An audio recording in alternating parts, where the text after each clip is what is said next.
O Jeromel é um sinônimo de China no Brasil, né? Acho que foi um dos precursores aí dessas missões, dessas viagens, desbravando a China. Ele vai contar um pouquinho dessa história para a gente, mas eu acho que desde que começaram essas expedições dos brasileiros para a China, o Jeromel sempre esteve nelas, né? Ele criou aí todo esse ecossistema que hoje, né, várias empresas levam grupos para a China, fazem negócios com a China, e eu acho que o Jeromel é muito responsável aí por essa aproximação do Brasil com a China. Por que falar de China? Por muitos motivos. Um deles é que desde 2009 a China é a maior parceira comercial do Brasil e nos últimos 4 anos a China bateu o recorde de quanto negócio fez com o Brasil a cada ano. Então, eu escrevi esse artigo aqui para Forbes em 2011. A Andrea contou para vocês, eu fui colunista da Forbes por quase 10 anos, fui repórter 2 anos.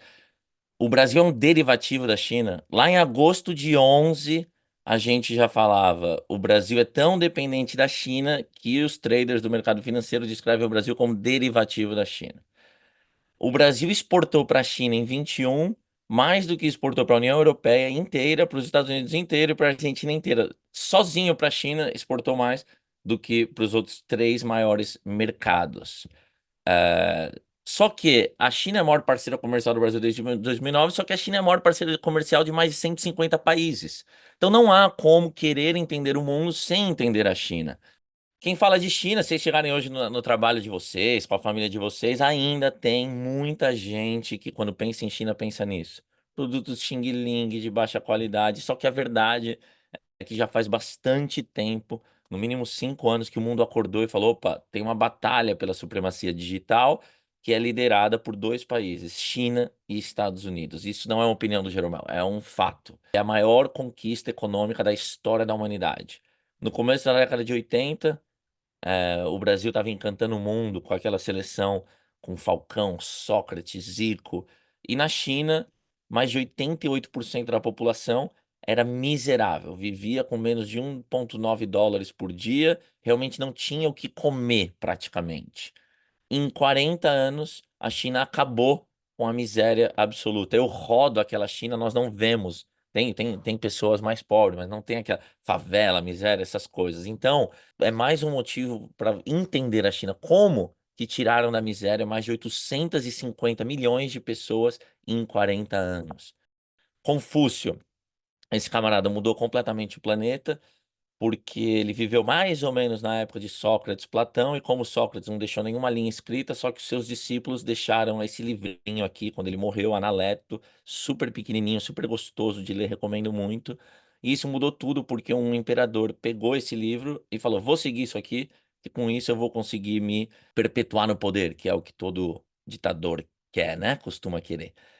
E aí esse livro falava: para você chegar longe, você precisa ter os melhores do império ao teu lado. E como ter os melhores do império? Através de uma prova. A prova chamava Keiju, demorava alguns dias para ser feito, pessoas morriam fazendo a prova, media não só conhecimentos matemáticos e filosóficos, mas também musicais e físicos. E isso mudou tudo, porque naquela época na Europa nasceu o vassalo, morreu o vassalo, não tinha ascensão de classe social. Na China, se o seu filho passasse numa prova, a sua família mudava de vida. Isso aqui que vocês estão vendo, acho que é uma das respostas fundamentais, que é o que eu chamo de estudo, que é muito diferente de educação, mas eu estudei em Tsinghua, que é a universidade onde o Xi Jinping estudou, onde Hu Jintao, o ex-presidente antes dele, estudou, ambos engenheiro, Jiang Zemin antes deles também engenheiro, e os nossos presidentes aqui, que estudou nosso atual presidente, nosso ex-presidente, nossa ex-presidenta, a gente só sabe mais ou menos que os que estudou Fernando Henrique, não é uma coisa que valorizamos. O que vocês estão vendo aqui é um final de semana qualquer a entrada para o campus da Tsinghua. Aqui são papais, vovós, com um netinho, com o filho, plantando a semente, falando: imagina se um dia você conseguir estudar na faculdade onde estudou Xi Jinping. A infância na China é muito diferente do que a gente está acostumado. Para nós é um período lúdico, para o chinês é plantar semente que vai colher o resto da vida. É quase 1,5 bilhão de pessoas que você vai acordar e você vai dormir, você acorda lembrando, pensando: meu Deus, que competição. Quem gosta desse tema, o melhor livro é o Grito da Mãe Tigre, da M-Chua, que é uma sino-americana realmente excepcional. Competição na China tem um termo que eles estão repetindo agora que chama involution, que é uma competição exacerbada.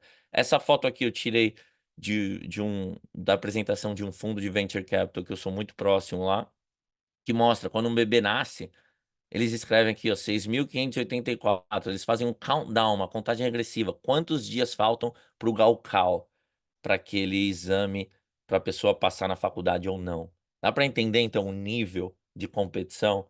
E eles lá na China acreditam que ensino médio não é para todo mundo, faculdade não é para todo mundo.